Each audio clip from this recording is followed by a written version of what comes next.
They kept ticket prices low, played surprise small venue shows, and even managed to fit in a visit to the White House, the home of President Bill Clinton. We managed to get camera-shy vocalist Eddie Vedder to sit down for his first television interview in almost a year. And we found out Vedder's recipe for curing that on-the-road rock and roll syndrome, tour burnout. Length of tour is important.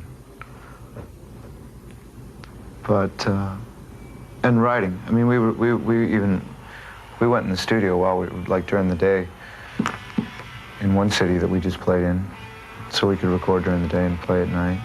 You know, keeping creative, you know. And never playing the same set twice, you know. Following the success of their debut LP 10 and the pressures of touring, many people were surprised to see Pearl Jam come back with a follow-up album so soon. But as Eddie explains, it was a natural thing for them to do. We pretty much just went in and as 5 guys and just kind of started playing. This band's pretty good that way. We can just kind of walk into a room and pick up our instruments and like come up with something.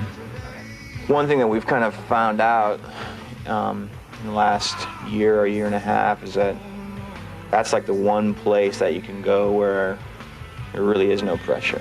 You know, it's like you go into a room with the 4 other guys and you make music, and it's a peaceful thing. It's like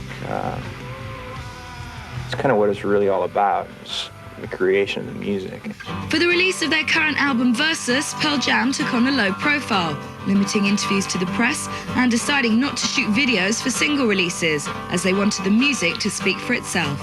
It's just kind of a balance thing. Right now, it's just, we just didn't feel like shooting a video was an appropriate thing, mainly because if we release a video, it gets played to death. You know? Like, people end up hating you because, you know, you did a video, and that's kind of ridiculous. The fact is, with videos and things like that, I don't know, you don't want your personality or you as a person to overshadow the music. Music, really, it would be nice if it was faceless, you know, ideally. It doesn't really matter. And the winner is... It's the 1993 MTV Video Music Awards. Pearl Jam. I didn't think of no acceptance speech or anything. That was probably obvious.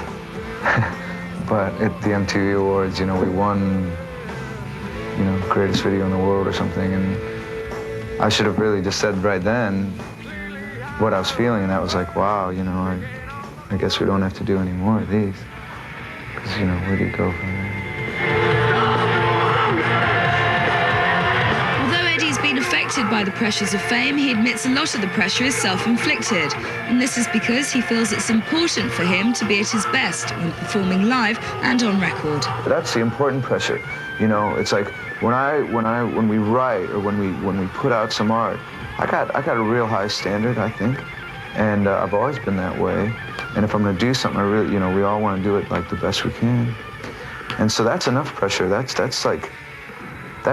good pressure, you know, that's gonna make us do well. A lot of the pressure comes from just the barrage of things around you, you know, like all of a sudden your friends, all your friends are talking about is Pearl Jam and Pearl Jam this, Pearl Jam that. And your life kind of starts to become out of balance.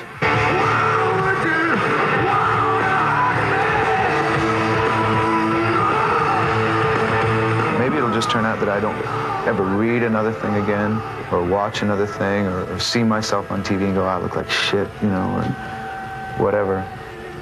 Maybe I'll just turn off to all that and just sit and make this music. Because really, you know, I think that's the only thing that's gonna last.